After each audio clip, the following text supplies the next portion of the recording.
Are کے نور محمد صاحب جو کہتے ہیں کہ خواہ اختلاف نہیں کریں گے، سب سے اختلاف کریں گے، ہمارے لیے اتھارٹی قرآن اور حدیث ہے۔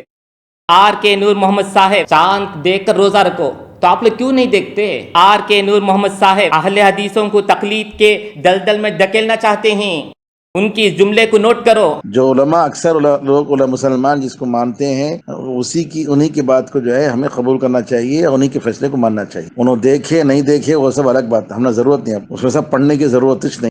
ان کی بات مانیں گے، ان کا فیصلہ قبول کریں گے، انہوں دیکھے نہیں دیکھے الگ بات، ہم کو ضرورت ہی نہیں جو ہے اندھی تقلید، نہیں تو اور کیا۔ اگر وہ قاضی غلط بھی فیصلہ کرے تو ان پر جاتی ہے۔ میرے محترم دوستو، یہی بات حنفی بھی کہتے ہیں، لوگوں کو اہل حدیث کے دائرے سے نکال کر تقلید جامد کے دلدل میں جو ہے پھنسانا چاہتے ہیں۔ اب اس موقع پر صحابہ کے نمونہ کیوں پیش نہیں کرتے؟ حضرت علی نے اعلان کیا لا ادعو سنت النبی صلی اللہ علیہ وسلم لقول احد، کیا اہل حدیثوں کے لیے کافی نہیں ہے؟